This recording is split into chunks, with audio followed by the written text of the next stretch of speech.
Welcome to our channel. आज हम करेंगे Hindi previous year 10th class NIES question paper. Students, इसमें मैंने पहले अक्टूबर 2023 में जो क्वेश्चन पेपर आया था आपका हिंदी का, वो आज हम सॉल्व करेंगे। इससे पहले 2 वीडियो मैं बना चुकी हूँ, पार्ट 1 और पार्ट 2। उसमें मैंने आपको जो क्वेश्चन आए हुए हैं, क्वेश्चन नंबर 5 तक सॉल्व करके दिखा दिया है। आज क्वेश्चन नंबर 6 की बारी है। अगर आपने अभी तक वो वीडियो नहीं देखी है तो आप चैनल की प्लेलिस्ट में जाके दोनों वीडियो देख सकते हैं। क्वेश्चन नंबर 6 से हम शुरू करेंगे part number 3। Student, part number 3 करने से पहले मैं आपको बता दूं कि मैंने अप्रैल मंथ का पेपर भी जो है वो बना दिया है। वो भी जो है चैनल पे आप देख सकते हो। प्लेलिस्ट में आपको अप्रैल और अक्टूबर दोनों के पेपर मिल जाएंगे। बाकी सब्जेक्ट के पेपर भी आपको इसी चैनल पे और प्लेलिस्ट में मिलेंगे। स्टार्ट करते हैं हम आज के क्वेश्चन जो है आपको स्क्रीन पे दिख रहे हैं। बहादुर अपनी माँ के घर से भागकर शहर क्यों गया था? अंधेर नगरी नाटक में टके शेर भाजी टके शेर खाजा में निहित व्यंग्यार्थ है।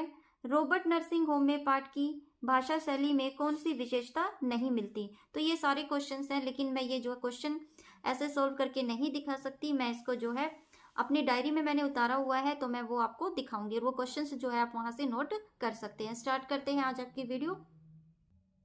सबसे पहले आप देखेंगे क्वेश्चन नंबर 6। ये आपका 1 नंबर का ही क्वेश्चन है और 4 ऑप्शन में ये क्वेश्चन आने वाला है।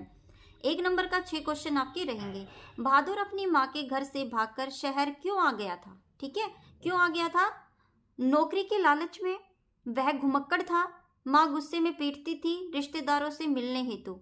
तो यहाँ पे आपको पता है कि जो बहादुर था उसकी माँ ने उसको पीटा था, इसीलिए वो वहां से भाग के आ गया था। ठीक है, तो ये हमारा क्वेश्चन जो है नेक्स्ट रहेगा।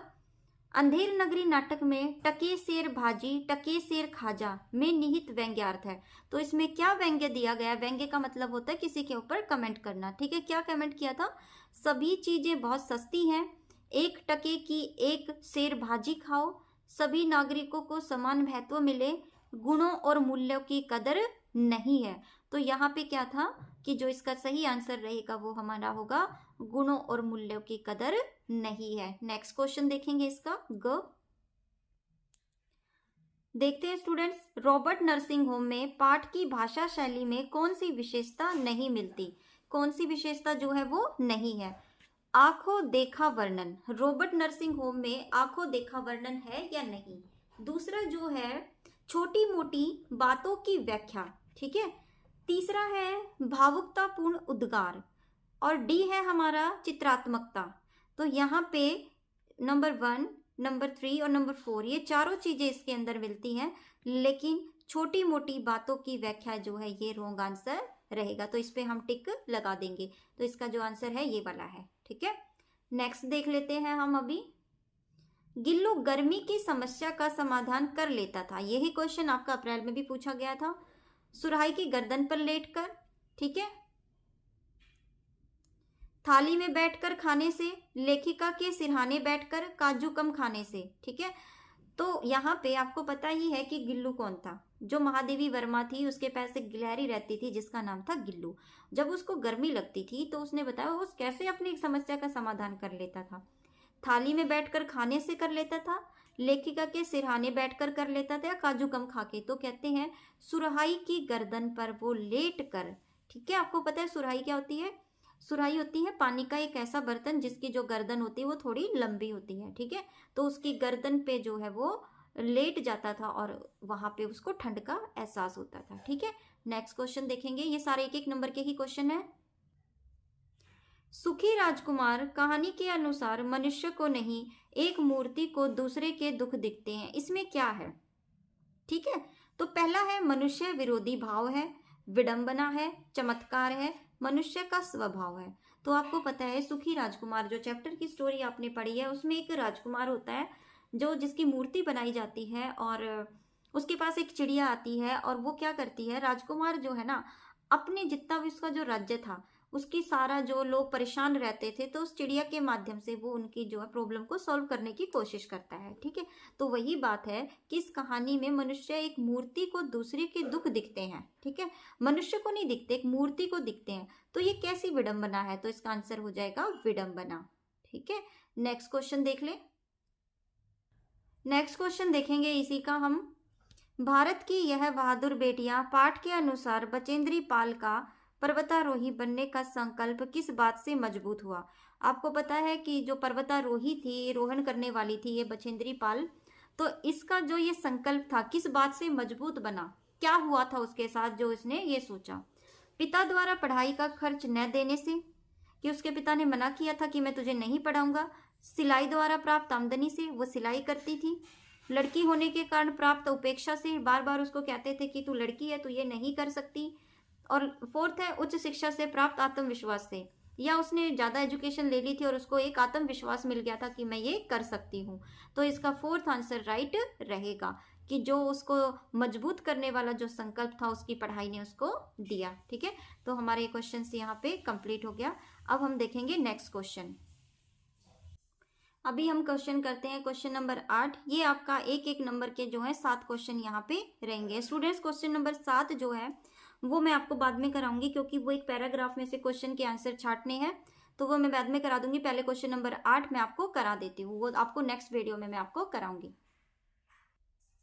देखेंगे पहले औपचारिक पत्रों की 2 विशेषताएं लिखिए। 1 नंबर का क्वेश्चन है तो आधा नंबर का ये आपका आएगा। तो ये औपचारिक पत्र, आपको पता ही है हमारे पत्र जो है 2 प्रकार के होते हैं, अनौपचारिक और औपचारिक। अनौपचारिक में हम जब अपने रिश्तेदारों, अपने फ्रेंड्स को लिखते हैं वो अनौपचारिक कहलाते हैं, और औपचारिक में हम जब अपने किसी काम के लिए सरकारी कार्यालय या किसी ऐसे ऑफिस, प्राइवेट भी हो सकता है, ऐसे ऑफिस में देने जाते हैं जो जिसमें हम शिष्टाचार के कुछ ऐसे शब्दों का प्रयोग करते हैं, तो वो जो है हमें औपचारिक पत्रों में आएगा। पहली बात है स्पष्टता, क्योंकि जब आप कोई लेटर लिख रहे हो ना उसके अंदर स्पष्ट होना चाहिए कि आप क्या कहना चाहते हो। और संक्षिप्तता, ज़्यादा बड़ा लेटर नहीं होना चाहिए, संक्षिप्त होना चाहिए। ठीक है, अगर छोटी चीज में जो है स्पष्ट शब्दों में, छोटी चीजों में अपनी बात को कह देना चाहिए। नेक्स्ट देखते हैं, शतरंज के खिलाड़ी कहानी के अनुसार लखनऊ अंग्रेजों के कब्जे में किस कारण से चला गया? आपने ये देखा है शतरंज के खिलाड़ी जो आपका चैप्टर है उसमें जो लखनऊ है वो अंग्रेजों के कब्जे में क्यों चला गया था, किस वजह से, वो आपने बताना है। लखनऊ के नवाबों और दरबारियों की झूठी शानो शौकत और उनकी विलासिता में खर्च कर दिया जाता था। ठीक है, आपको पता है कि लखनऊ में जो नवाब रहते थे वो बहुत ज़्यादा झूठी शानो शौकत दिखाते थे। ठीक है, उनके पास कुछ भी नहीं था, वो बिल्कुल खोखले हो चुके थे। तो विलासिता का मतलब यही होता है कि अपनी जो ऐशो आराम की जिंदगी थी उसके अंदर। तत्कालीन नवाबों को अपनी गरीब जनता की कोई फिक्र नहीं थी। इसी बात का फायदा अंग्रेजों को मिला और लखनऊ को अपने कब्जे में कर लिया, क्योंकि उनको पता चल गया था कि जो नवाब हैं उनके पास कुछ भी नहीं है, वो सिर्फ झूठी शानो शौकत दिखाते हैं और ना उनको प्रजा की कोई चिंता रहती थी। तो जब अंग्रेजों को ये बात पता चली तो उन्होंने क्या किया, उनको जो है लखनऊ को अपने अंडर में कर लिया।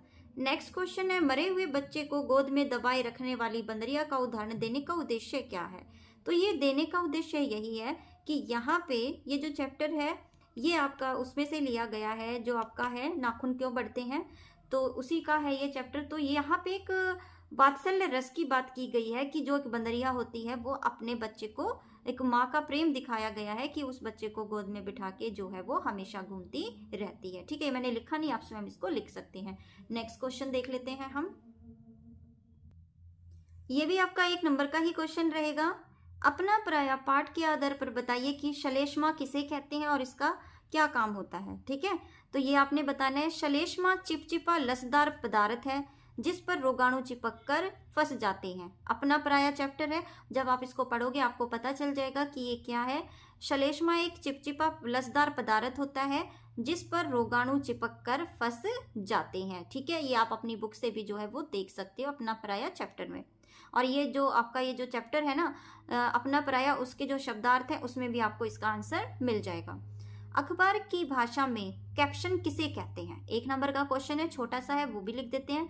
फोटो के नीचे दी गई सूचना को कैप्शन कहते हैं। जो फोटो होता है ना उसके नीचे जो सूचना दी जाती है उसको कैप्शन कहा जाता है। ठीक है, नेक्स्ट हम देख लेते हैं। सुखी राजकुमार का हृदय भट्टी में न गलने का क्या अभिप्राय है? जब सुखी राजकुमार को, जो उसका स्टैचू था, भट्टी में डाल दिया था, ठीक है, जब उसकी आंखें भी निकाल ली गई थी तब उसके बाद तो उसको भट्टी में डाल दिया गया था, तो उसका हृदय जो था वो नहीं जला। क्यों नहीं जला, उसका कारण बताना है। तो उसका कारण जो था ये रहा था कि सुखी राजकुमार का जो हृदय था वो जस्ते की एक धातु से बना हुआ था जो नहीं जला था।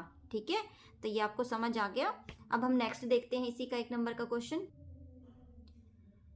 निबंध कितने प्रमुख अंग है, उनके नाम लिखिए। निबंध आपको पता ही है, जब आप पेपर में लिखते हैं आपको पता ही होगा कि निबंध क्या है। जैसे मान लो आपको अपने लिखना पड़ गया कि प्रदूषण की समस्या पे निबंध लिखिए, दिवाली पे निबंध लिखिए, ठीक है, बेरोजगारी पे निबंध लिखिए, तो इन सबको निबंध कहा गया है।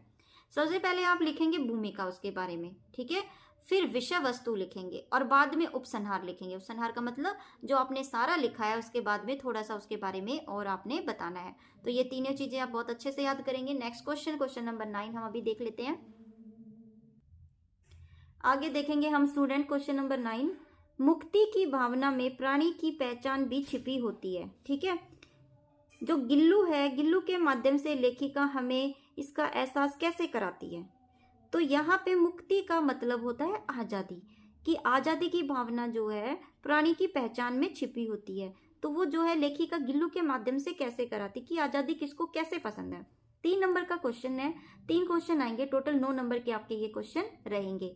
मुक्ति की भावना में प्राणी की पहचान भी छिपी होती है। मुक्ति मिलते ही उसके व्यक्तित्व के भीतर की चेतना जगने लग जाती है। लेखिका हमें गिल्लू के माध्यम से यह एहसास कराती है, गिल्लू बंधन से मुक्त होता है, उसमें नेतृत्व की क्षमता आ जाती है, ठीक है। यहाँ पे वो कहता है कि वह गिलहरी समाज का नेता बन जाती है। देखो यहाँ पे कहा गया है कि जब किसी इंसान को या किसी भी प्राणी को या किसी जीव को आप बंदी बना लेते हो, ठीक है, तो कहते हैं वो इंसान डरा डरा सा रहता है और कभी भी अपने कार्य को सही से नहीं कर पाता। तो यहाँ पे जो गिल्लू गिलहरी है, ठीक है, जब उसके अंदर क्या है, वो मुक्ति बंधन से छूट जाती है, उसको जो है आज़ादी मिल जाती है, तो उसके अंदर एक अलग से क्या आ जाती है, एक शक्ति आ जाती है, एक एहसास आ जाता है और उसकी जो क्षमता है, उसकी जो ताकत है वो जग जाती है और वो क्या करती है, वो अपने गिलहरी समाज की नेता बन जाती है, ठीक है। तो स्टूडेंट्स यही बात कही गई है इसमें कि जो मुक्ति होती है, जो आज़ादी होती है, वो सबके लिए बहुत ज़्यादा जरूरी होती है। उसमें आत्मविश्वास भर जाता है। वो कहते हैं कि उसमें आत्मविश्वास, किसमें, गिल्लू में आत्मविश्वास आ जाता है। क्वेश्चन नंबर ख देखेंगे इसी का। सुखी राजकुमार कहानी में बच्चों की स्थिति का मूल्यांकन कीजिए और उनकी स्थिति को बेहतर बनाने के लिए अपने सुझाव भी लिखिए, ठीक है। तो ये क्वेश्चन जो है सुखी राजकुमार का है और इसके अंदर जो 3 नंबर का क्वेश्चन है आपका, आधे आधे नंबर के मैंने इसमें ये पॉइंट लिखे हैं, तो आप इनको देख सकते हैं, ठीक है। तो यहाँ पे मैं आपको दिखाऊंगी अभी कि क्या क्या है उसके अंदर। जो सुखी राजकुमार था उसमें कुछ बच्चों की कहानियां दी गई थी, तो वो कौन कौन से बच्चों की कहानियां थी वो मैं आज आपको भी बताती हूँ। पहला है, पहली बार फूल निकालकर अपने घर का गुजारा चलाने वाले श्रमिक महिला के बीमार बच्चे के बारे में पता चलता है, ठीक है। और महिला के पास इलाज के लिए पैसे नहीं होते। एक तो ये है कि एक औरत है जो फूल निकालकर बेचती है और जब उसके पास उसका जो बच्चा है वो बीमार हो जाता है और उसके पास इलाज के पैसे नहीं है, तो ये है। दूसरा, बच्चे बरसात से बचने के लिए पुलिया का सहारा लेते हैं और चौकीदार उन्हें वहां से भगा देता है। कुछ बच्चे जो हैं वो पुलिया का सहारा लेते हैं बरसात से बचने के लिए, लेकिन चौकीदार उसे वहां से भगा देता है, ठीक है। तीसरा है, बच्चे गलियों में भीख मांग रहे हैं। तो कुछ बच्चे ऐसे हैं जो गलियों में भीख मांग रहे थे। तो 3 जो कहानी में बच्चे आए थे, तीनों की स्थिति यहाँ पे बता दी गई है।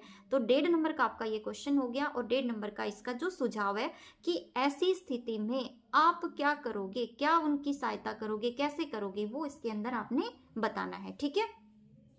अब इसके लिए हम सुझाव देखेंगे। पहला जो हमारा सुझाव, बच्चों के स्वास्थ्य को सुधारने के लिए सरकारी और गैर सरकारी संस्थाओं की ओर सुधार किए जाने चाहिए।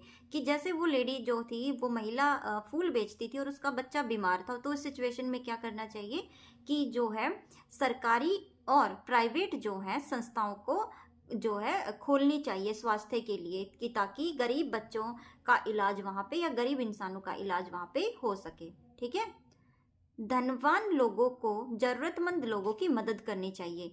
जिन लोगों के पास बहुत सारा पैसा होता है, ठीक है, तो उन लोगों को क्या करना चाहिए, उन लोगों को, गरीब लोगों की मदद करनी चाहिए, ठीक है। तो यहाँ पे सुझाव दिए गए हैं। अगर किसी के पास, अगर आपको भी कोई ऐसा दिखे कि आप किसी की मदद कर सकते हो, तो आपको भी उसकी मदद जरूर करनी चाहिए, गरीब लोगों की मदद जरूर करनी चाहिए। तीसरा, पढ़े लिखे लोगों को, बच्चों को पढ़ाने का प्रयास करना चाहिए ताकि उनका स्तर सुधार हो सके, ठीक है। तो पढ़े लिखे जो लोग हैं उनको क्या करना चाहिए, गरीब लोगों की मदद करनी चाहिए। क्यों चाहिए? क्योंकि ताकि जो बच्चे हैं पढ़ लिख जाएं और उनका जो लेवल है, उनका जो स्तर है वो सुधर जाए। क्योंकि आपको पता है कि जो लोग पढ़ते हैं, बच्चे पढ़ते हैं, तो उनमें शिक्षा की वजह से उनमें बहुत सारा चेंज आने लग जाता है। ठीक है, तो ये हमारा क्वेश्चन था। आगे हम देखते हैं नेक्स्ट क्वेश्चन। गा देखेंगे इसी का तीसरा पार्ट। अपना पराया पाठ के आधार पर बताइए कि जीवाणुओं से बचने के लिए क्या क्या किया जाना चाहिए। ठीक है, पहला, नाखून नहीं बढ़ाने चाहिए। जीवाणु, आपको पता है कि हाथ धोने जरूरी है, क्योंकि अगर आपके हाथों पे कोई भी जो है, अगर आपके नेल्स बड़े हैं, नाखून बड़े हैं, अगर उसमें मिट्टी है, गंद है, उसको साफ नहीं रखोगे तो उसके अंदर जीवाणु और फिर वो सीधा आपके मुंह में जाएंगे और आपको बीमार कर सकते हैं। शरीर को साफ रखना चाहिए, हमेशा अपने शरीर को जो है साफ रखना चाहिए, क्योंकि जब अपने शरीर को आप साफ रखोगे तो कोई भी बीमारी या जीवाणु उस पे टच नहीं होंगे। खाना खाने से पहले हाथ धोने, अच्छे से धोने चाहिए। हाथों को हमेशा बहुत अच्छे से धोना चाहिए जब आप खाना खा रहे हो। टीके लगवाने चाहिए ताकि कोई बीमारी ना हो। जब आपको कोई बीमारी ना वो करे तो आपको उससे पहले जो है इंजेक्शंस लगवाने चाहिए। बहुत सारे इंजेक्शन होते हैं जो बीमारियों से बचाव करते हैं। स्टूडेंट्स, ये जो हमारे क्वेश्चंस थे आज, 9 क्वेश्चन हमारे इस वीडियो में मैंने कंप्लीट करा दिए हैं। तो क्वेश्चन नंबर 7 में नेक्स्ट वीडियो में आपको कराऊंगी, तो उसमें आप देख लेना। और मैं फिर आपको कह रही हूँ कि आज हमारा ये तीसरी वीडियो रही थी हिंदी की, आपकी अक्टूबर 2023 में जो आपका पेपर आया था। अगर आपने इससे पहले की वीडियो नहीं देखी है तो आप चैनल पे जो है प्लेलिस्ट में जाके उसकी जो दोनों वीडियो हैं वो भी आप देख सकते हैं। और अप्रैल मंथ की भी जो मैंने एग्जाम हुआ था वो वीडियो भी डाल रखी हैं। तो अगर आपको वीडियो अच्छी लगी हो तो वीडियो को लाइक करना, चैनल को सब्सक्राइब करना।